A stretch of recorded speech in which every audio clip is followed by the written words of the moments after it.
And the lecture tonight is the 5 most powerful principles for successful relationships.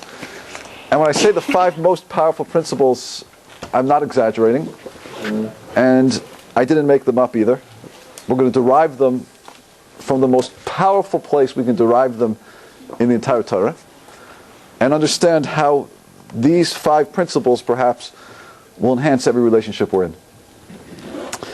Where are we going to derive them from? We're going to derive them from the 10 Commandments.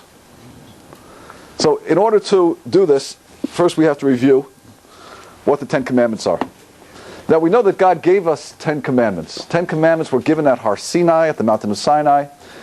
They were given, the first 2 at least, were given to the entire Jewish people, where the Jewish nation actually witnessed God. They saw an intimate experience with the Shem. Then it says they died. Then Moshe had to come and get the rest. God had to revive them. But the 10 Commandments basically were given in front of the entire Jewish people. Now why did God choose to give 10 Commandments? Why did He do this? There's something special about these 10 Commandments, which are obviously some sort of route directory for the rest of the Torah. That these 10 Commandments somehow key you into the whole purpose and principle of Torah, which is why God gave us these 10. So let's just review for a moment the 10, and let's see if we like them all. First one is Anochi Hashem Elokecha Asher Hotzeisicha Be'eretz Mitzrayim Mibeis Avadim. First one is Anochi Hashem, I'm Hashem. Good? We vote yes? If we were the committee, we're the committee deciding the 10 Commandments. This is the Bukharian Jewish community on the 10 Commandments committee. And we have to vote. What do we think should be the top 10 to be on the tablets and to inscribe on our synagogues? So good. Anochi Hashem. What did you say? Okay. Anochi Hashem. Is that one? Anochi Hashem. I am the Lord your God? Yes, no? Good. I'm with you. I vote yes. Second one. Lo tza'aseh pesel kol tamuna asher b'shamayim imal v'asher b'aretz mitachas. You shouldn't have any false gods, in brief. Yes? Yeah. No false gods? Yes, no? Yes, good, with you. How about this one, number 3? Lo sisa eshem Hashem Elokecha l'shav. You shouldn't take the name of the Lord your God in vain. Yes, no? Anybody vote no? No. Anybody vote yes? Yes. Okay. What does it mean? The commandment not to take God's name in vain. Let me explain what it means. It means, amongst a couple things, it means not to swear falsely. Now, what does it mean to swear falsely? There are 2 types of oaths that you can make. One type of oath is as this. One type of oath is an oath where, let's say, I borrowed $100,000 from my friend Reuben, and I deny that he lent me the money. I claim he did not lend me the money. So he drags me to court. He drags me to the Jewish Beit Din. And they ask me, Rabbi Kraft, did you borrow this $100,000 from Reuben? And I say, no. They say, okay, take an oath. Swear in the name of God that you didn't borrow this $100,000. Now, if I swear in the name of God, you know what? I'm believed. Why? Because swearing in the name of God is a very powerful thing. People are usually scared to use God's name in vain. Therefore, if I swear in God's name, I would be believed in a court of law, even if I'm lying. But I would be believed. That's one type of oath. Another type of oath is, for example, if I look at this chair, or somebody looks at this chair, and makes an oath and says, I swear this is a couch. I swear this chair is an automobile. I swear this chair is a refrigerator. That's another type of oath. That makes no sense. Okay, let me ask you a question. Which one of those 2 types of oaths do you think is the 10 Commandments are referring to when it says you will not take the name of the Lord your God in vain? Which one? It's referring to one of them. Which one? Vote number 1 is the person swears falsely in court in order to try to get away with $100,000. Second one is the person swears this chair is a refrigerator. Who votes for the first one? First? Who votes for the second? What do we think? Who voted for the first? Why? Who wants to say why? Why do you vote for the first? Not because I voted for the first. Never play Simon Says with me. I'm a very, very sneaky Simon Says player. Go, why? Because you're basically not using God's name in vain, and if you're swearing upon God's name, then you're saying in vain if you like say something falsely. Remember, the first case, I'm using God's name to try to get away with $100,000. A person's going to swear in God's name, I definitely did not borrow the money, and he wins. He swears in God's name. Second case, he says something stupid. The person swears this chair is a couch or a refrigerator. So you claim that it's the first one the Torah is talking about, which the Torah says, thou shalt not take God's name in vain. Who said it was the second one? Anybody say it was the second one? Go, why? Because it's like shtuyot to say the, Shtuyot. yeah, and it's that's what I would consider in vain. Okay, so what's the answer? The answer is it's curtain number 2. Number 2. When the Torah says, thou shalt not take the name of your God in vain, it's referring to don't swear that this chair is something besides a chair. Don't swear this chair is a car, this chair is a couch, this chair is a refrigerator. But if you asked me, if we were the committee deciding, well, don't use God's name in vain, you know what I would say? I think I would have voted for number 1, personally. Why? Because, if you're going to use God's name in vain, and try to get away with $100,000, that's really bad. To use God's name to, do something silly or stupid with it, it's not nice, but does it have to be in the Ten Commandments? What's it doing in the Ten Commandments? Okay, hold this whole question for a moment. That's the question I have. What's that doing in the Ten Commandments? Let's just hold the questions for a minute, because we're just going to keep it moving for a little bit. Okay, hold the questions.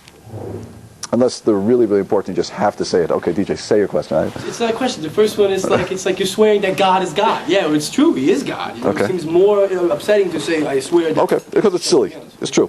Maybe it's not going to be more damaging to society, but it's maybe abusing God's name more. Good. I hear you. Good.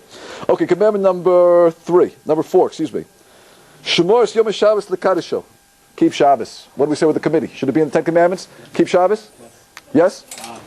Good. I'm there 100%. Keep Shabbos should definitely be in there. 6 days you will work, 7th day will be for Hashem. Good. Commandment number 4. Commandment number 5. Kabit es avicha vesimecho. Honor your mother and your father. Commandment number 5. What do we say? Yes, no? Yes. Honor parents? Good. I'm with you on number 5 as well. Commandment number 6. Lo sirtzach, don't kill. Yes. We're all in agreement? Yes, good. Commandment number 7. Lo sinaf, don't commit adultery. Yes. In agreement? Good, with you. Commandment number 8. Lo signov, don't steal. Yes, no? Okay, problem with this one. It says in the Torah, 2 places don't steal. Lo signov, lo sigzol. In one case, it's talking about don't kidnap. What do you think the Ten Commandments is talking about? The general commandment of not to steal, or the specific commandment of not to kidnap? It's talking about the specific commandment of not to kidnap. Question. Will the committee writing the Ten Commandments, isn't that a little bit too specific? Yeah. I mean, shouldn't there be the more general principle of lo signov, which is don't steal, don't rob somebody, but not to kidnap? That's very specific. I dare say that I might not have included that one. I might have put the more general one in of just don't steal. Good? Good question? Okay.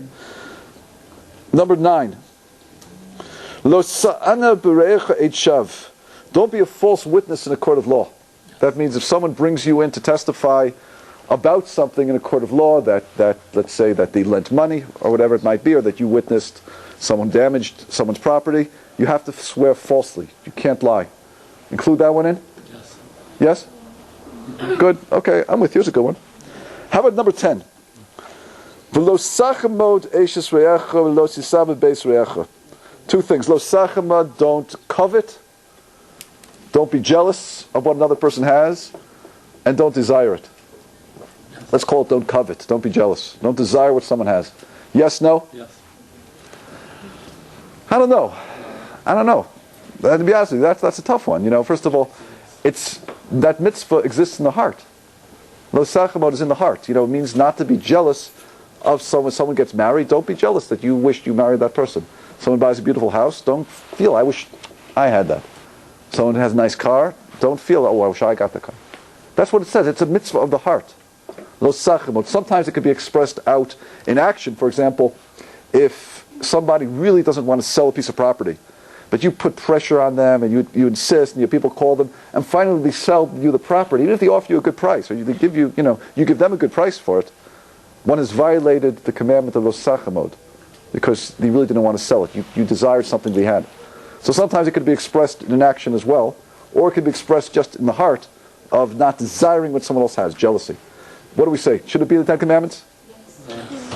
Yes. I mean, this is my big question. Like, if I only have 10 spaces on the page, what about the important commandment of not afflicting the widow, or not afflicting the orphan, or taking care of the poor, or really holy commandments like Yom Kippur, or perhaps keeping kosher?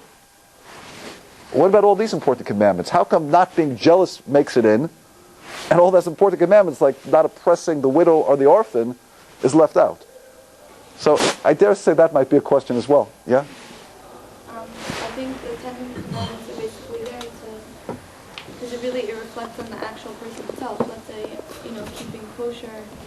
Actually, the example of the widow. Let's say, like, it doesn't affect your personality in daily life as much as it would if you would be jealous. That could really destroy a person and really bring you to do very bad things.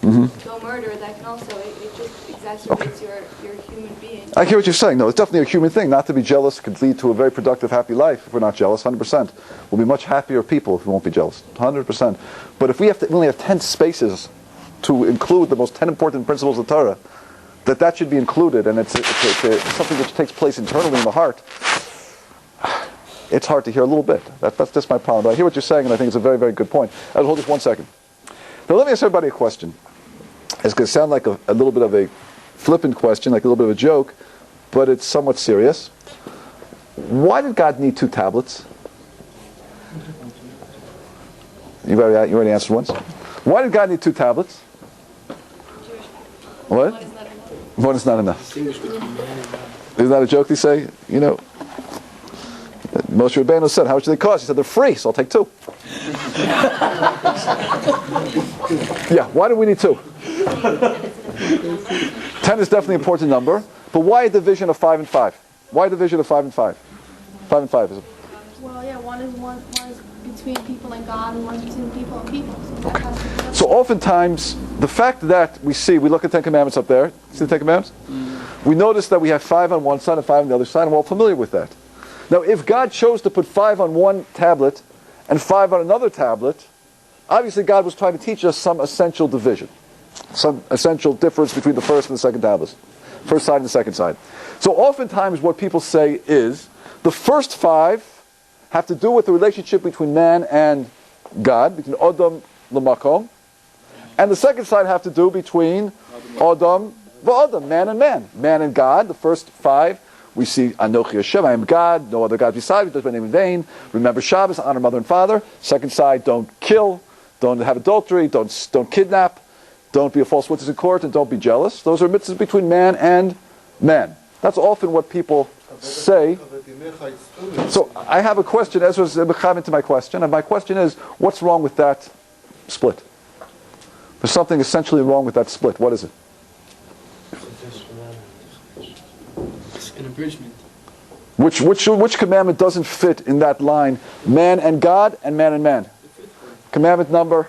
Honor your mother and your father. Commandment number 5. Commandment number 5 is to honor man, is to honor one's parents. One would think that should be on the side of commandments between man and one's fellow man, not on the side between man and God. So perhaps we have to have a different alignment. What is that alignment? Perhaps that alignment is that the first 5 commandments are really between man and his creators. And who are our creators? Well, let's see. We have mother, father, and God. Side 2 are the relationships between man and one's fellow man. And therefore, putting the 5th commandment of honoring one's parents on the side of man and his creators fits very nicely. Now, it's very interesting. The commandment to honor one's parents is a very, very unique commandment in the Torah, because it's extreme. It means that one is obligated to honor one's parents, but one doesn't need to like one's parents.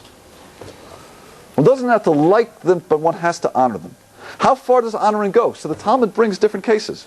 It brings a case of a certain big rabbi, and he was holding court with all of his students surrounding him, and he was saying over beautiful words of Torah, and his mother comes in and spits in his face, and he doesn't react because he has to show her honor. Another case is a case where a father takes the money bag, a big wallet full of cash of his son, and he takes it and he throws it into the sea, and the son doesn't react. Such extreme examples of how far one has to go to honor one's parents. And that's why I say it's a very, very interesting mitzvah, because you have to honor them, but it doesn't mean you have to like them, but you have to honor them. And I'm going to explain why in a moment. Okay, so keep that in mind. Gloria?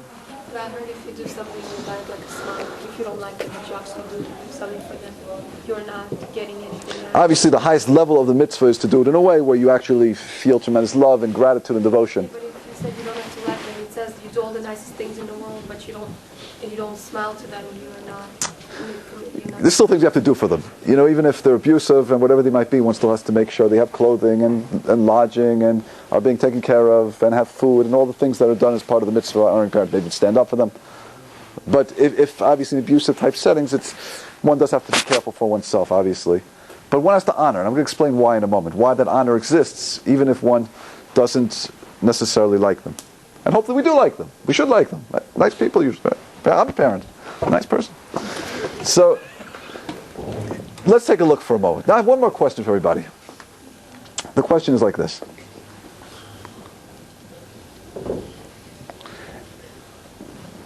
If I were to ask you the most fundamental mitzvah in the entire Torah, what might you tell me? What's the most important mitzvah in the entire Torah? What would we say? Noki Hashem might be one. Study of Torah. Study of Torah might be one. Lashon Hara. Shabbos. Other suggestions? What did you say? So we say Rabbi Akiva tells us what it is. Rabbi Akiva tells us that the most important mitzvah in the Torah is the mitzvah called V'ahavta l'reacha chamocha. V'ahavta l'reacha chamocha. To love your fellow man like you love yourself. One time the Gemara tells us that a certain convert came to Hillel and said, teach me Torah on one foot, meaning give me the whole principle of Torah while you're standing on your foot. I want to hear the whole principle of Torah in one elevator conversation. You have 30 seconds to tell me the whole Torah. What is it? So Hillel tells him simply, V'ahavta l'reacha chamocha, to love your fellow man like you love yourself. But Hillel doesn't express it like that. He says, don't do to your friend that which is hateful to you. Everything else is commentary, go and learn. The whole guiding principle of the entire Torah is to love another person. V'ahavta l'reacha chamocha. Now the Gemara asks a very fascinating question on that and says, wait a minute, that's beautiful. But isn't that missing a very big half of the Torah? What half of it is missing? What about between man and God? Granted, that's talking about man and man, but what about between man and God? So you know what the Gemara answers? The Gemara says, God's also your friend. V'ahavta l'reacha, God's also your reacha. He's also your friend. Meaning, the relationships that you build with people, you're supposed to try to build the exact same relationship with God. They go hand in hand. The way we relate to Hashem, the way we relate to people, it's the same thing. Now why is this? Why is this principle the whole underlying principle of all of Torah? And I'll try to explain what it means. Why? If we think about it, the whole purpose of creation is to get to know God. Now what does that mean? It means that I have to create myself to be other-centered. Not to see myself as the center of the world, but to see God as a being outside of myself who I could love and honor and respect. And at the same time, in my relationships with human beings, I have to get out of my self-centeredness and begin to see another human being for who and what they are. The tendency in life, of course, is to be totally self-absorbed. As we know, little babies are born with one need, the big I, themselves. That's all babies want. Children grow up a little bit, and begin to notice that, wait a minute, there are other people, and you begin to have to teach children to share and to notice somebody else, be sensitive to another child's needs. And then little children become teenagers, and usually they regress back to where they were as babies, but fortunately they get past that period, and then they go on. And the goal in life is to be other-centered. Is to realize that God, you exist, and I'm not the center of this world.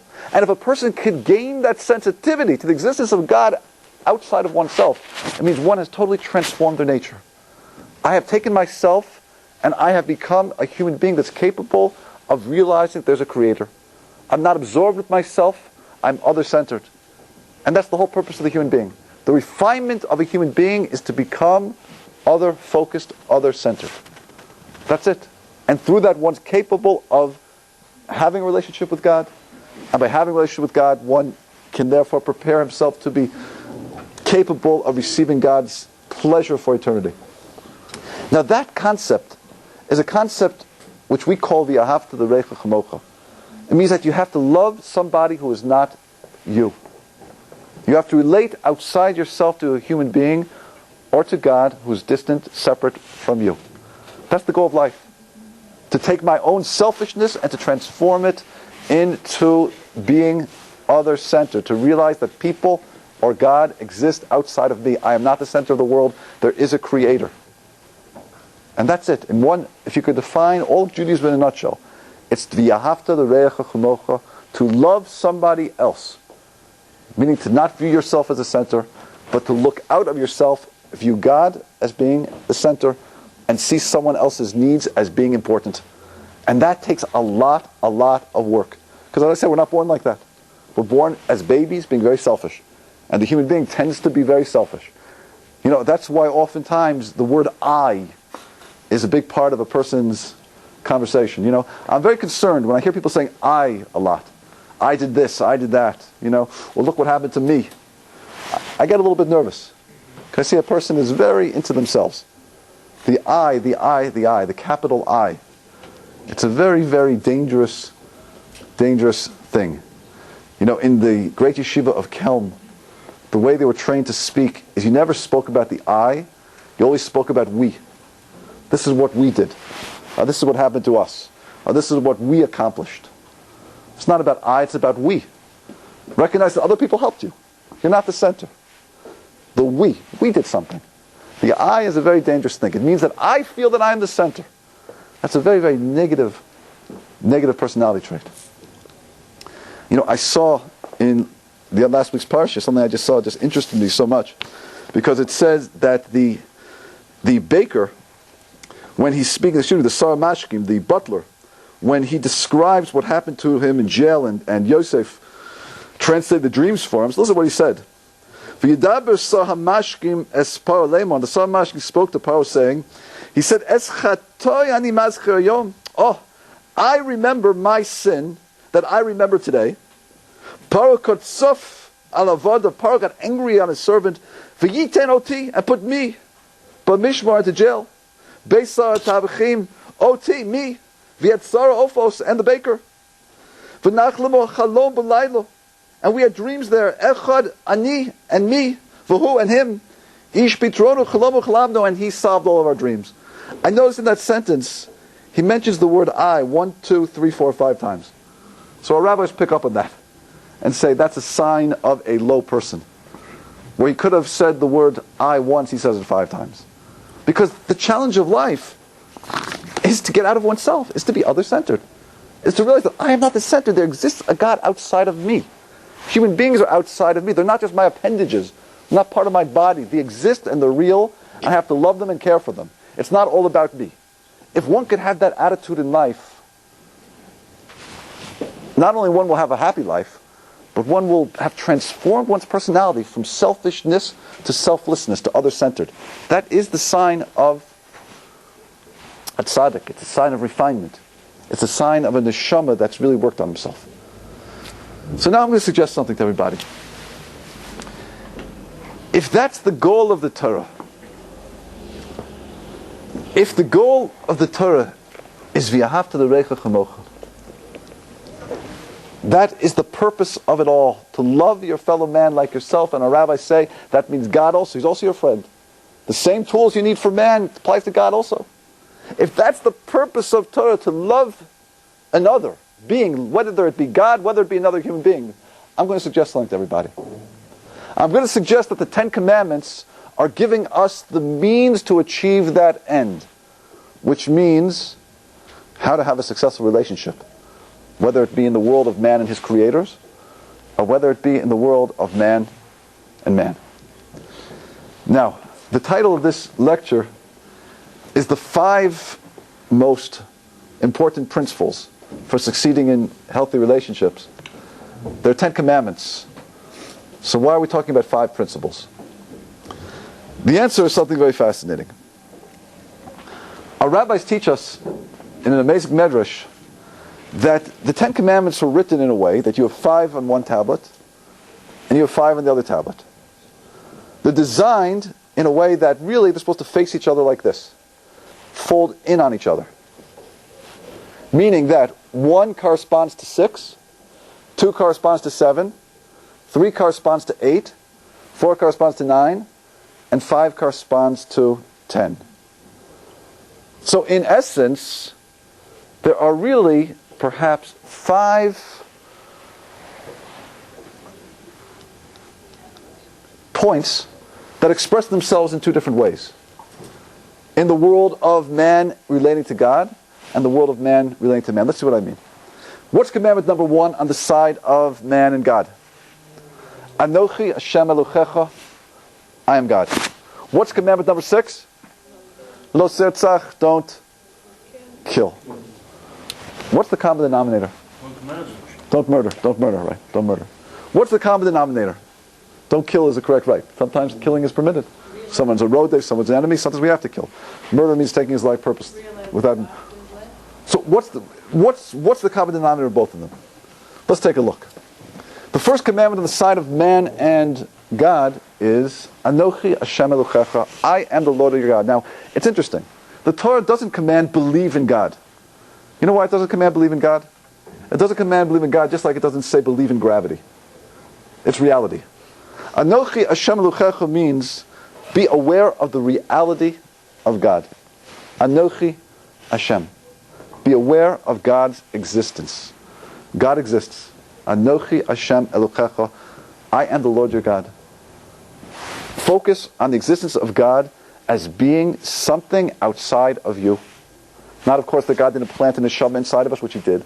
But be aware of God as a being who is not you. There is the existence of God. Now, why do I say that? I say it like this because there are 2 ways to relate to God. Sometimes a person can relate to God almost in a selfish way. What might be a selfish way of relating to God? Well, God, I need you. You know, I need health, and I need parnassah, I need livelihood, and I need food, and I need a shidduch, and I need a job, right? And I need a house, and there's so many things that I need in life. So God, I need you, right? So I can relate to God almost in a way where I want to get to know Him. Why? Because He's the great candy man in the sky, and I need Him. But in essence, why am I loving Him, or why am I serving Him, or why am I devoting myself to Him? Because I love Him, or because I love myself? Perhaps because I love myself. You know, we mentioned a few weeks ago in the story of Cain and Abel that God was very upset by Cain's offering. Cain offered to God the worst of the crops, as we remember. The worst of the crops. And God turns to him and said, listen, that's not the type of offering I want. Now what happened? Why was God so upset with Cain's offering? That God says to him, look, you know, why'd you give me all the second-rate stuff over here? So it looked like that Cain's offering was a very calculated offering. Cain was a farmer. He wanted to make things grow from the ground. But he knew that he needed God. He needed Hashem. He needed Hashem for the wind and for the rain. And he needed Hashem for the dew in the morning. And he needed Hashem for the fertilizer in the soil. And all those things that cause crops to grow. So therefore, when he gave God a gift, it was a gift that says, look, I need you, so take a gift. It wasn't a gift of God, like, I'm so aware of your awesomeness. I'm so aware of how wonderful you are and how good you are to me. Therefore, my heart is overflowing with gratitude. It was a calculated gift. You know, a calculated gift is not a gift that we want. You know, in marriage you can give calculated gifts also. You know, for example, you know it's your wife's birthday. and you know if you don't give a gift, she's going to be upset at you, and you have $3 to your name, so you have a choice. So let's see, you could search around the city and find that perfect rose, which is purple and red and violet and yellow and indigo, all those beautiful colors. You know that she'd love it. So you search around the city, you find that beautiful rose, $3, you buy it, you give it to her. She appreciates it.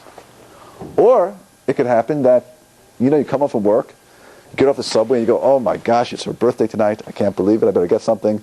So you look around. Oh, there's Rite Aid over there. So you go into Rite Aid and you think, well, what can I get her for $3? I don't know. She has dental floss. You know. Like, you know, I guess her electric toothbrush is working still. Like, you know, you're looking around the aisles, and then you spot the perfect gift. What do you see? Oh, a chocolate heart box over there filled with chocolates. You know, you look at it. Oh, $2.99, perfect.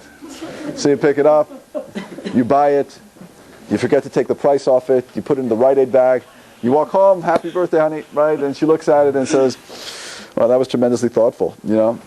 And she understands that that was a calculated gift. You know, you don't want her to be upset, so you bought her something, but you're not because you've recognized her essence and what she's all about and what she does for you and who she is, but because you need her. You don't want her to be upset, and you need her to, you know, you need her to be in a good mood. You don't want her to be upset with you. That's a very calculated gift. That's one way, but it's not because I recognize your essence. The first commandment of the Torah is a commandment that says, Anochi Hashem Elochecha. Notice that God exists, and He doesn't just exist to make you happy.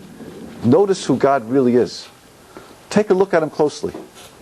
Take a look at what He's all about. Notice His existence. He's separate from you. He has an existence. His existence isn't just to provide you with your candy.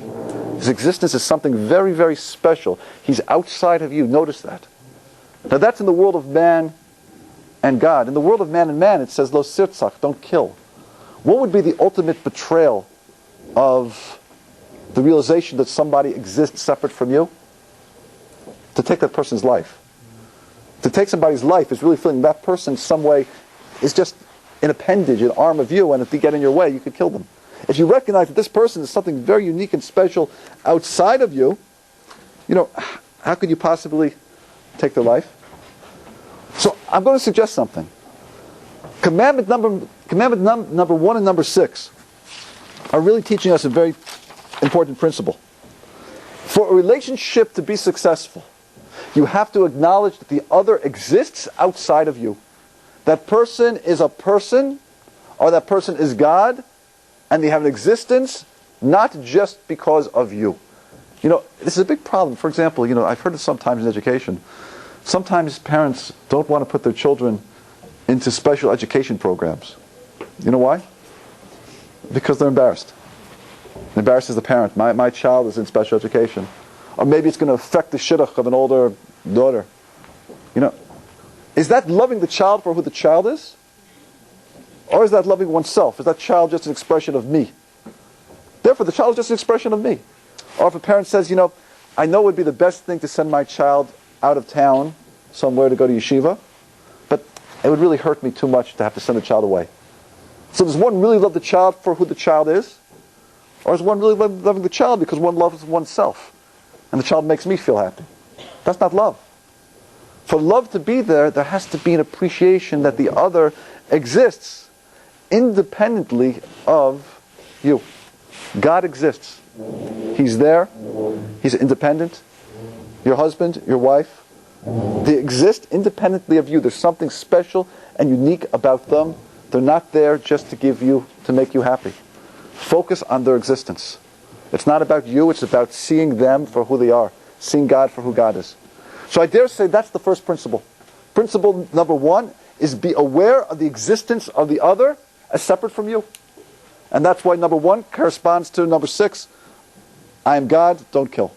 You hear it? Don't kill is just an expression of, you know, feeling that person's part of me, I can take their life. If you really recognize that person as somebody totally special, totally unique, how can you take their life? Can't do it.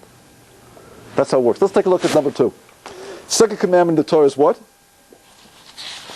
What's the second commandment? No idols And number 7 is, don't commit adultery. What's the connection between those two? You only come to God, you only betray God, you don't betray anyone else. So it's interesting. There's a very deep connection. Basically, the connection is this. Why does God say, don't worship any other gods? I'm a jealous God. Is God really jealous? God doesn't have the human emotion of jealousy. What God is saying is that if you want this relationship between me and you to be important and to be special, don't mix in anything that doesn't belong here. Don't bring into this relationship somebody or something that doesn't belong. If relationship is going to work, one has to realize that what? That there is something totally, totally unique and special about the other, and nobody can replace the other. Now what does that mean? It means like this. You know, the human body, our body parts are generic. You know, there's very little difference between our ears and our noses and our eyes, right? We're all pretty much the same in terms of our physical being. Adultery, in essence, is basically saying, I can replace the physical part of this person with the physical part of that person. That's all it is. But if a person were really to look deeply and say, you know, this person is so unique. There will never be another man like this man in the world. There will never be another woman like this woman ever. That this person was born at a certain time, at a certain place, on a certain day because of the specialness of this person. As the Gemara says, just as our faces are different, the internal makeup of who we are is totally different. If a person were to look at one's spouse and say, there will never be a person like this ever again, then it means that person is totally irreplaceable. You can't replace that person. And therefore, adultery makes absolutely no sense. Adultery means that all you're focusing on is the external aspect of that person. You want to see something external. Oh, okay, so you're tired of that externality? I guess I'll try that externality over there. You know, I'm really bored with these ears. I'll try those ears. You know? That's all it really is. But if one were to look at the essence of the person and realize that there's something very deep about you, you're irreplaceable, how could you replace somebody else? You want to hang out to something external? That's not who the person is. The person is something much deeper than the ears.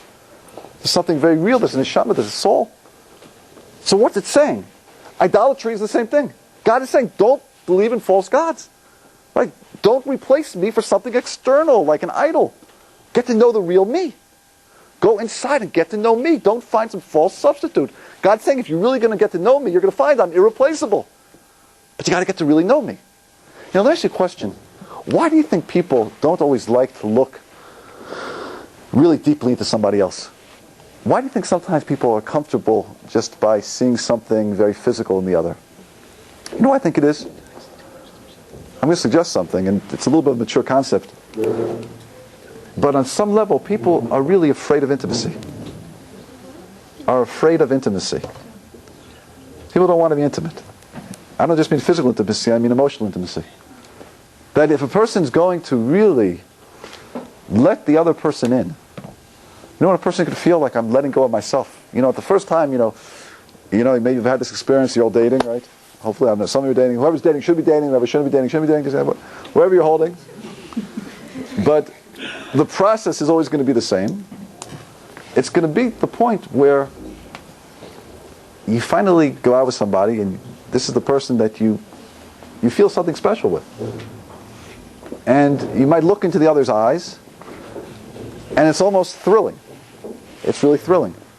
You feel a connection like you've never felt before. And you know what happens afterwards? It's very terrifying. It's very scary.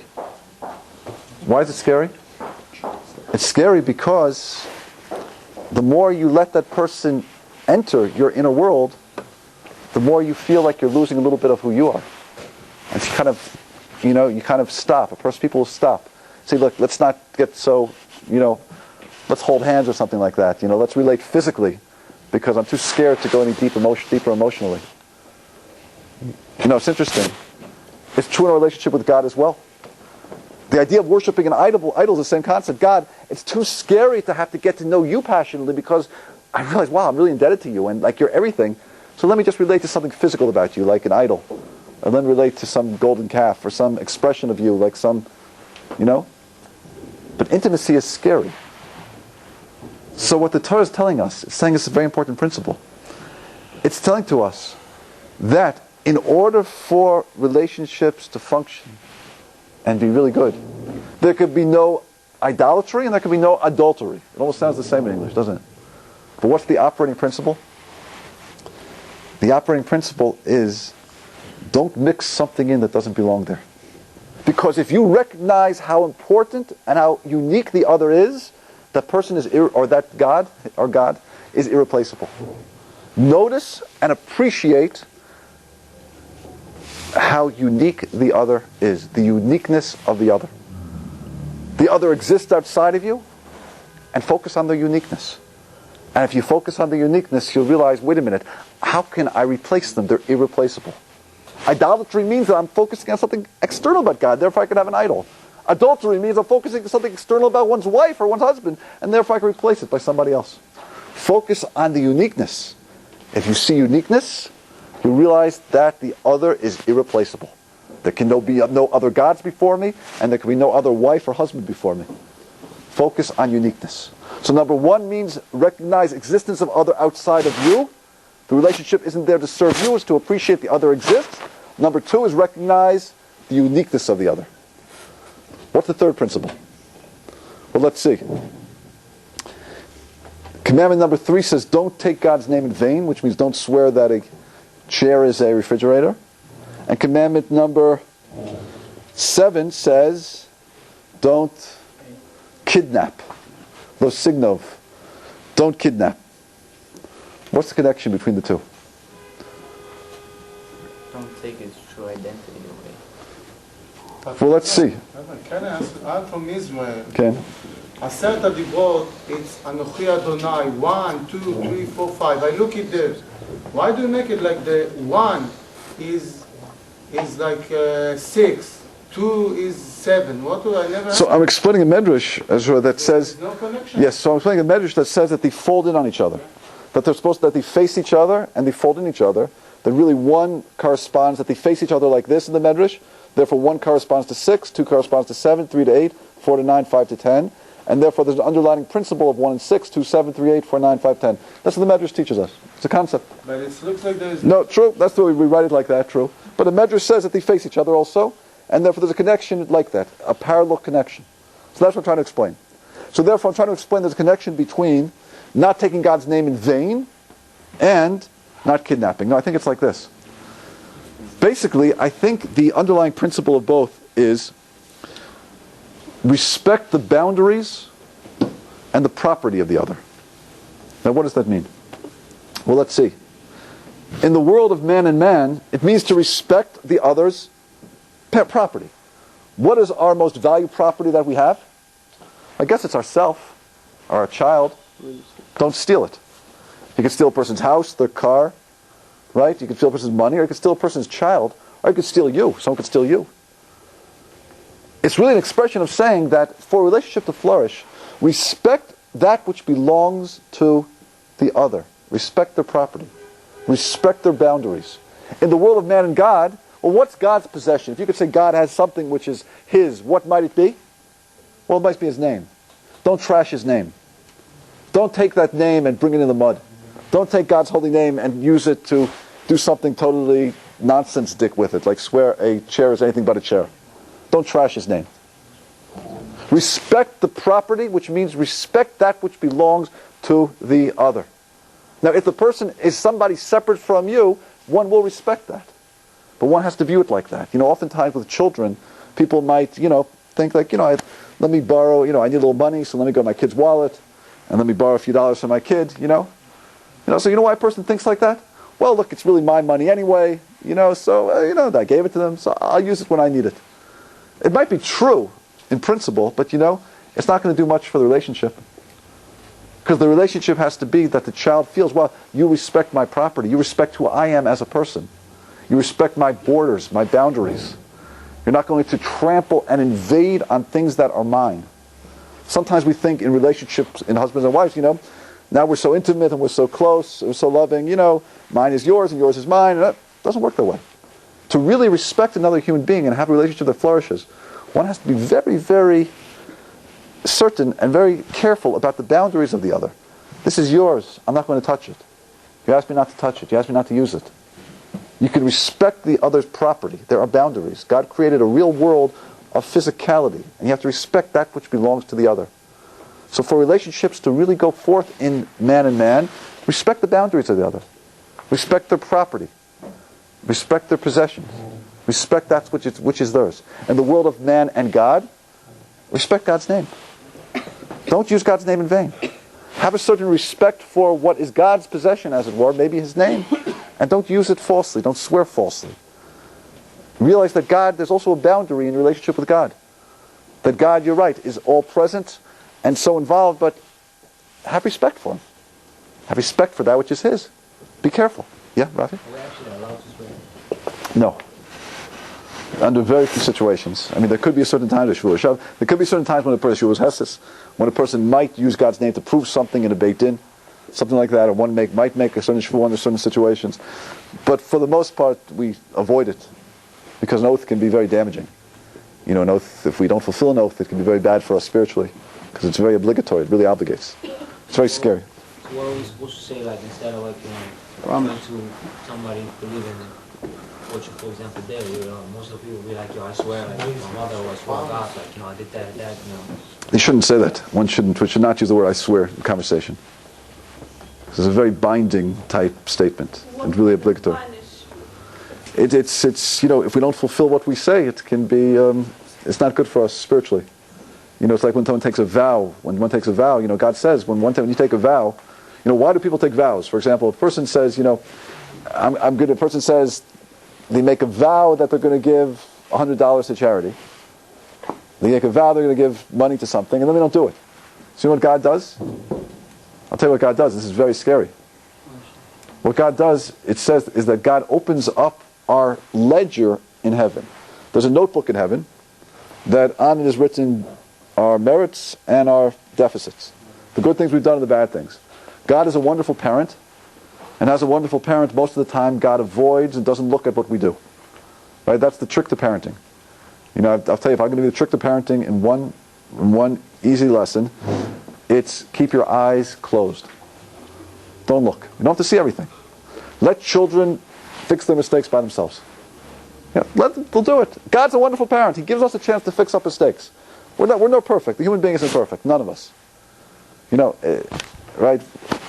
But what God does is God said, let me give you time to correct who you are. I'm not going to step in. However, there's certain times when God has to step in. So the Talmud tells us that if a person makes an vow, makes an oath, they swear I'm going to do something, and then they don't do it, you know what happens? God says, well, let me see. You took a vow to do something. Why did you think that you're going to be around here tomorrow to fulfill it? You didn't fulfill it yet. It must be that you think that you're going to be around next week or the week after. Well, you see that people in the world die. So it must mean that you feel that you have special merit that you can live on. So God says, oh, you want to rely on your merits? Let me take a look at the merit sheet. Let me see what you have. Once that little notebook is opened up there, God sees our merits, but He also sees our chovot. He also sees our deficits. And when He sees our deficits, things could happen that we don't want to happen. So it's a very scary thing to take oaths, to swear, to make vows. That's why we say b'li neder all the time, without making a vow, without making an oath. Okay, very, very important. Even Erev Rosh Hashanah, we undo any oath we might have made, because God opens the ledger. He says, let me take a look. We don't want to take a look. God loves us. He wants not to have to look too deeply at our ledger page, unless we draw attention to it by saying to Him, I want to rely on merit. Okay? Yeah, Dan, quick question, boy, what did you want to say? Say you make a vow and you're having trouble keeping it, for instance. Like, say you vow, like, I'll never yell at my mother again, and she drives you crazy every day. Right, don't make a vow like that. No, but say you did, and you thought you could handle it, and then, like, is there a way to get, like, a vow annulled or something? Yeah, you can. You need a rabbi. You need 3 rabbis. LOR. Right, you could do it, but don't make vows. Don't do it. Dangerous thing to do. Yeah, boy. It says not to swear in the name of God. What if you just swear, not even you just swear without God's name? Well, that's not what I mean. Just to swear.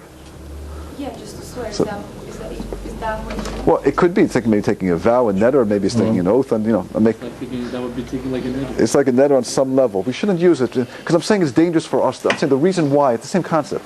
In other words, this is what I'm trying to explain.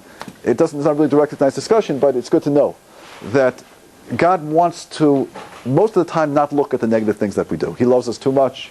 He wants to let us fix ourselves up alone, by ourselves. However, if we say to God, look, a person makes a netter, I'm definitely going to give $100. And then the person doesn't do it. So God said, why didn't you do it? Well, you're an intelligent person. It must feel you're thinking you're going to be around next week to do it. But look, you know that the natural way of the world is people die. So why do you think you're going to be around next week? Oh, it must be that you feel that you have mitzvahs, that you have schuyot, that you have merit.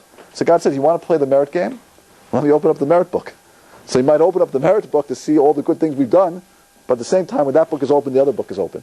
And it could be that they cancel each other out, or, we use merits up, or that, unfortunately, there might be a, something that God notices that he takes action for. Yeah. If you're not sure and you say, I'm going to pay you $100 tomorrow, whatever, and you say, God willing. That's what we say. That's what we say, bli netter. That's what we say without taking an oath, right? That helps us, yeah. That's what we said. Bli netter, without taking a vow, without not making a vow. I'm going to do my best without taking a vow. Bli netter. It's not just a ritualistic statement or some sort of superstitious statement. It's a statement of a sensitive human being who realizes that, wait a minute, I know that life is very, very frail. I know that people do die. I don't know if I'm going to be here. And therefore, I don't want to have to rely on my merit. So that's why we make such a statement. So be careful. That something happened, it's true. You just have to swear that's going to happen. So that's not really an oath. That's like swearing a chair as a chair.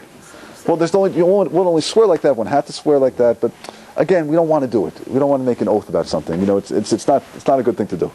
Say it. If the person doesn't believe you, they don't believe you. But still, we shouldn't make an oath. But the point I want to make is, again, what do we see from that?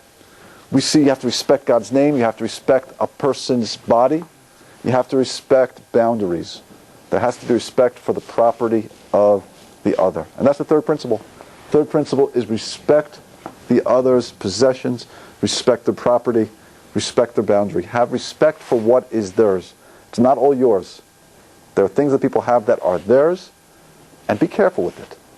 In the yeshiva world, the first piece of Talmud you teach little boys at 5th grade, they start learning the Holy Talmud, and you sit down with them and you start teaching them. You know what's the first thing that you teach them? First thing you teach them is a famous Gemara, Shnai Moksim B'Talis, which means that two people find a talis on the street and they both pick it up at the same time. What do you do with it? Whose is it? So different things. Do we split it? Do we cut it in half? Do we put it away in, till Eliyahu Navi comes? I don't know. Do we fight over it? There are different opinions. Who gets this little talis over here? And the question is, why is that the first piece of Talmud Gemara that we teach little boys? You know what it is? What the reason is? Maybe we should teach them the laws of Shabbos. We teach them the laws of Brachot. Why this laws about whose possession, whose property? First thing you have to teach children is there's something called mine and yours. There are boundaries. Whose is it? We live in a world where there has to be relationship building, and relationship building depends on realizing what is mine and what is yours. And when those boundaries are blurred, there's war, there's disharmony, there's all sorts of fighting. First thing, what's mine and what's yours? Whose is it? Things belong to me and belong to you. That were given me from God and for you from God. Who gets it? Whose is it? Okay, respect the other's boundaries and properties. Let's take the next one. Number 4. This is interesting. Commandment number 4 is keep Shabbos. Commandment number 5 is don't bear false witness in a court of law. Someone brings you into a Jewish court and asks you to be a witness, tell the truth. Don't swear falsely. What's the connection between Shabbos and not swearing falsely? What's the connection? What's the connection? Got it? Number 4, Zuchos Yom Shabbos HaKadosh Show. Number 9, Losana. What's the connection over there? Shabbos and... Because by keeping Shabbat, you're like a witness that God created the world. Beautiful. Shabbos, what's Shabbos all about? What do we do when we keep Shabbat? When we keep Shabbat, we're actually testifying. Shabbos is a day of testimony. We're testifying that God is the creator of the universe, and not only did he create the universe, he's actively involved in his creation, demonstrated by the fact that he took us out of Egypt. Now, where do we see this? We see this, of course, when we make the Kiddush. Friday night, what do we say? We make a blessing over a glass of wine. We take nice red wine. It's supposed to be wine that's not mevushal, that's not cooked. Wine that's your best wine if you have it. Don't use grape juice. I use grape juice a lot, but if you don't use grape juice. It's better not to. Take that beautiful red wine. Why red wine, not white wine? Why red wine? And don't tell me blood. People say blood, blood. I say that's the wrong religion. That's not wrong. That's not Judaism. You know why red? Because red draws the senses. Red attracts. Red gets you salivating, like Pavlov's dog. And you look at that red wine, and you start thinking, ooh, I can't wait to taste this. And you look at it, and you're totally focused in. And what are you focused in on? You're focused in on the declaration that you're making. God, you are the creator of the universe. In 6 days you created, on the 7th day you rested. Therefore, I am going to cease creative activity on this day as testimony that you are the creator. And not only are you the creator, but you took us out of the land of Egypt. You didn't just wind up the world and set it in motion. You're actively involved in your creation. At every moment you're breathing life into the world. That's what we Orthodox Jews believe. That God didn't just wind it up and step back. God is constantly involved, and every microsecond in every aspect of micromanagement of our lives, God's intimately involved. And that's the declaration of truth that we're making. Therefore, Shabbos is a declaration of testimony, of truth. And that's why we stand up. When we say Kiddush, we stand up. Why? Because a witness stands up in a Jewish Beit Din. If you're giving testimony in court, you stand. God, we're testifying about the truth of you. You're the creator of this world, and you're involved in the creation. Truth. And what does it mean on commandment number 9? Commandment number 9 says, don't bear false witness against somebody else. What does that mean? It means tell the truth. Look for truth. Look for what's true about the other. Look for what's true about God, and look for what's true about somebody else. So I think the connection is that if a relationship is going to really be good with God, is look for what's true about God. You know, the more we could focus on the truth of what God is, the more we love God. You know, and we can deal with the minor inconveniences of life. You know, we all go through certain stages in our life where things are difficult. Nobody is free or immune from pain in life. That's part of life. And God created it. But when things are painful in life, if we're going to be truthful about God and say, wait a minute, God, you know, I admit right now I'm going through something difficult. But wait a minute, at the same time, you keep my digestive tract functioning. You keep my heart pumping. You keep my lungs working. I seem to have 3 meals to eat every day. I seem to have clothing to wear. I get bucked Thursday night. You know, if we're going to focus on what God does for us, I planted him over here. I planted him. If we're going to focus on what God does for us and be truthful about it, if you think about it, life is a different life. It's a different world. Do you hear what I'm saying? Truthful. If we're going to really have a relationship with God, it means true. Be real. Focus on everything God does. And therefore, when things are difficult in life, extrapolate back and say, wait a minute, but you've done so much good for me. Maybe there's good in this also. 99% of the time, things go well. And even when things don't go well, there's so much going well that maybe I should ignore that. I shouldn't necessarily criticize God. Be truthful in your relationship with God. So too it means in your relationship with human beings. Look for truth. You know, oftentimes we have a relationship with somebody, a husband, wife, mother, father, brother, sister, and we get really upset with them. They do something that bothers us. You know, but if we're going to focus from the point of truth, we'll say, wait a minute, but look what this person's done for me. You know, this person has cared for me, taken care of me, always gives to me. Or let me look at this person. This person has such nice qualities, such kind qualities, such good qualities. So this person did one little thing now. It doesn't negate them as a human being. I've seen too much evidence of how good they are to take this one thing and negate it. See how it works? For relationships to function properly, one has to be truthful about what they see. Shabbos teaches us to declare the truth about God. Not swearing falsely in a court of law teaches us to tell the truth when in relationships with other human beings. Tell the truth. Look for truth. And if you look for truth about what God does for you, wow, I could deal with the difficult moments. If I look for truth about what my wife does for me constantly, I can deal with the moments where, you know, maybe I'm upset about something. Or maybe she's upset with me about something. Because she looks for the truth of, wait a minute, the qualities that I have. Or what she likes about me. Or what, you know, the general ways we try to be good to each other. Do you hear how it works? Look for what is true. Keep your eyes open to see reality truthfully. See it with God, see it with another human being. Point number 6. Point number 5. What's commandment number 5? Honor your parents. Commandment number 10? Don't covet. Don't be jealous. Don't desire what someone else has. What's the connection between honoring your parents and not desiring what someone else has? What's the connection? It's a hard one, I think. What's the connection? Or maybe you're saying God. It's like also you don't offend people by offending them either. It's like that's the one that's with God, like the real reverence to God is through your parents because they're creators, and you just revere them. You're supposed to also like not do anything to like go against like a goodness that you should have with people too. Okay. Other suggestions? Girls, yeah? Don't desire other parents. What's that? Don't desire other parents. That's interesting. That's very interesting. In fact, we're told in the Zohar that it says that before a child is born, a child asks for these parents. The neshama, the soul, before it comes into this world, actually asks that it wants these parents to be the parents. That's very interesting. You're right. That's something very fascinating about that. Yeah. Other suggestions? Okay, Ezra? Oh, go ahead. Go ahead. Maybe if you want to appreciate your parents, you can look outside and see what other people have. Just look inside your house and appreciate them. Right. I think it's a similar concept, right? You want to appreciate parents? Like, don't look around. Yeah? Don't desire the car. Don't desire the car. Assuming they have a nice car. Right, don't desire it. Interesting. Yeah, no suggestion? If you realize where you're coming from and the uniqueness of your parents and the uniqueness of yourself, then you also realize everything a person is given is unique to that person. So you don't desire what someone else has, but it's expensive by that. What's your name? Betty. Betty just said something brilliant. Now, I say it's brilliant because what I'm going to say, it's just the same thing I'm going to say, so maybe that's why I'm going to say it's brilliant.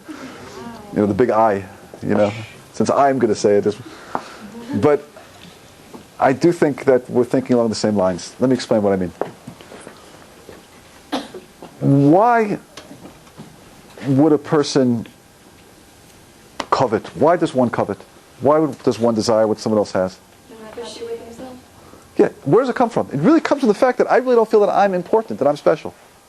If a person really to focus and say, like, I have something really important to contribute to this world, that I have a mission that nobody else can accomplish, that I can be a father to my children like no one else can be a father to their children, or these children, I can be brother to my brother like no one else can be brother to my brother. If a person really focuses on their value and that their mission in life is totally separate than everybody else's mission, and the Gemara says, Einam nogea l'makom chaveo kim lo nima. We can't touch even a hair's breadth of what belongs to somebody else. That we're operating in our own laboratory in life. We feel sometimes that, if someone else succeeds, it takes away from me. It's not the way the world works. God created every human being individually, one at a time, with a face that's unique and special, to teach us a very important principle. That we are totally unique and special with separate missions in life. Our missions have nothing to do with anybody else. If a person is covetous, desires, and is jealous of what someone else has, it really comes from the point of not appreciating that I have something special to contribute. Do you know how that works? That's really where it emanates from. Now, it works in the same way with parents. Why would a person not respect their parents? Well, let's see. If a person doesn't really feel that there's somebody special, he won't give importance to the people who brought them to the planet. The degree to which a person says, I am somebody of value and importance, is the degree to which one will give honor to one's parents. And that's why it says, one doesn't have to like one's parents. One has to like oneself. And if one likes oneself, one will want to give honor to the physical beings that brought oneself into this world. So what's the connection? What do we see? Honoring one's parents, not coveting. It's really the same concept. For relationships to work in the human realm, well, let's see. One has to realize that one is important, that I matter. Oftentimes people get into relationships because they want the other to complete them. That's wrong. Now, it doesn't mean there aren't complementary issues that do go on in relationships. There's a degree of completion, 100%. But one has to realize that one is coming to the relationship from a position of strength, that they are of value, that I have value. Now why is that so important? It's so important on so many levels. Because if one realizes that they are of value, they will appreciate the value of the other. If one realizes that they are somebody significant, therefore the same respect and honor one demands for oneself, one will give to somebody else. It's not about a gaiva trip or an ego trip. It's about realizing that I have value. If I have value, you have value. The degree to which I can see the value in myself is the degree to which I can see the value in you. And if one can see the value of the other, one will treat the other with respect and dignity and honor. But it emanates from the core of realizing that I am somebody significant. And therefore jealousy, desiring, coveting, that's the antithesis, that's the opposite of such a thought pattern. That means that I really don't think that I have something special to offer, that I'm jealous of what you have. No, I was born on the planet on a certain time, a certain date, a certain location from these parents, because I have a special mission in this world. I have a mission, I am important. That's how one has to go into a relationship with another human being. And therefore I am deserving of honor, and I'm going to give you the same honor that I feel that I'm deserving of. Now it's the same relationship with God, if you think about it. You know, by God, or one's parents, one has to honor one's parents because one honors oneself. I honor my parents because I appreciate these are the people that brought me here. Not because I am the capital I, but I do matter. I do matter. I am significant. So therefore one doesn't necessarily have to like one's parents, but one has to honor them. Because I honor them because they brought me here. And I am of value. Now of course, obviously with parents, to the degree to which we can focus on the good they do for us. You know, and the degree to which we can focus on how much they give us, and how much they worry about us, and how much they care for us, and how much they invest in us, and even the things we don't know that they did. And when you're a parent, you'll appreciate how much your parents did for you. You know, obviously that should engender and build tremendous amount of gratitude and love. But even in the harshest situation where a parent can be abusive or do something like throw your money into the water or spit in your face in front of your whole court of students, you have to respect and honor them because you are of importance and they brought you to this world. See how it works. So perhaps the fifth point, which might even be the most important point, is for relationships to flourish properly, there has to be an appreciation of the value of me, the value of self. And that's so important. Because if I can't value myself, I'm not going to properly value you. I think we see the greatest proof for this in the Torah is by the case of Bilam. We know the story that there was a prophet in the Torah named Bilam, and he had a donkey. And this donkey was sent to try to stop Bilam from cursing the Jewish people. So God performed a miracle. What was the miracle? The miracle was the donkey started talking and started to say to Bilam, look, don't do it, go back, don't curse the Jewish people. Bilam ignored the donkey and he kept going forward. A talking donkey. What happened to that donkey at the end of the story? Besides you? What happened to the donkey at the end of the story? Well, God sent an angel to kill it. They killed the donkey. Society's spew would be very upset. Is spew the right name for society? What's the Society for the Protection of Animal Rights? PETA. Right, now spew is from Harry Potter, that's right. That's right. The Society for the Protection of Animal Rights would be very upset. The donkey was killed. The donkey was killed. Now if you asked me, I would have said keep that donkey alive. Parade the donkey around Forest Hills and show people, look, talking donkey. If you try to betray God, you try to go against God's will, look, God will make a donkey speak up and stop you. Even a donkey has more seichel than a person trying to betray God. But what does God do? God says no. He has an angel come down with a sword and kill that donkey. And Rabbi Akiva tells us why. Rabbi Akiva tells us that a Kadosh Baruch Hu has mercy for the honor of his creation. Meaning what? If people are going to look at this evil guy named Bilam and say that there was a donkey, the lowest type creature, a physical creature, that could be greater on some level than a human being, you know what that will do? It will destroy the way we see ourselves. If we could see one human being as being lower than a donkey, it means we're not going to see ourselves properly. If we're going to have proper respect, we have to realize that every human being is created in the image of God, and every human being therefore is worthy of respect, and therefore this donkey has to die. We can't look at a human being as being lower than a donkey, even the lowest human being, because it would destroy the self-respect in all of us. Therefore it means if we're to look at another human being and not seeing them properly, we're not seeing ourselves properly. And it works the other way as well. In order to see another human being as being worthy of respect, you have to see that you're worthy of respect. You have to realize that you're important, you're significant. And perhaps that's principle number 5. And therefore we have to get in touch with that in ourselves. We have to appreciate really how valuable we are. You have to appreciate it about yourselves. You have to discover what's valuable about yourselves. You have to see it in yourselves. If you can't see it in yourselves, you'll speak to me and I'll tell you what's valuable about you. I will. Because sometimes we can't always see it, but we have to know it. We have to discover it. And for relationships to flourish, you have to discover it. You got to go into marriage or any relationship from the point of view that I know my value. Because the only way you're going to value the other. Yeah? No, you answered my question. What was the question? Good, is it? We answered it, don't we answer it? Okay, let's review. Quick review. And then we'll finish the bush. Quick review is, what did we say? We said that the 10 Commandments are very specific because these 10 Commandments are really the how-to to accomplish the principle of Torah. The whole principle of life is v'ahavta l'recha kamocha, loving another being, getting outside of yourself, being selfless, not being selfish, being other-centered. That's what it means to have a relationship with God. That's what it means to have a relationship with people. If that's the goal of life, then the 10 Commandments have to be the means to achieve it. And then we asked the question, and we said, wait a minute, 5 and 5. Well, there are 5 that have to do between man and his creators, 5 have to do between man and man. And then we said the Medrash that said, wait a minute, the Medrash says they really face each other, so there's a corresponding relationship between 1 and 6, 2, 7, 3, 8, 4, 9, 5, 10, which means there are really 5 operating principles. And what were the 5 operating principles? Let's review. Number 1 is, in order for relationships to flourish, recognize the other exists outside of you. They are not you. They are outside of you. And when you love them, you're not just loving yourself, you're loving them for who and what they are. We're not loving God because He's the great candy man in the sky. We're loving God because of His beautiful, wonderful midos. His attributes, His chesed, His kindness, His mercy. All those wonderful things that He does for us constantly.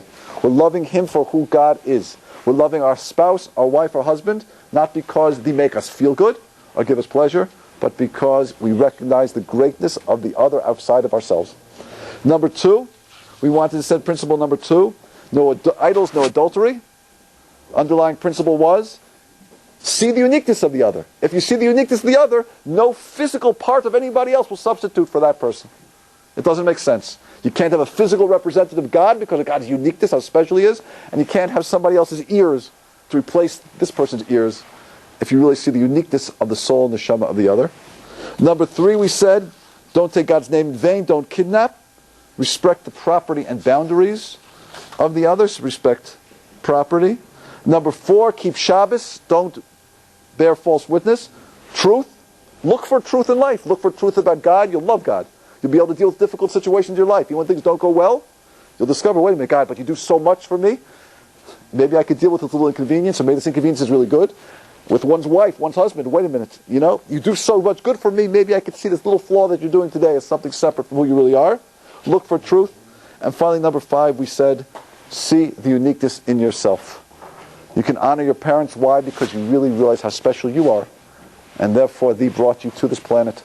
You can truly not be jealous of what someone else has because you appreciate that you have a special mission in life.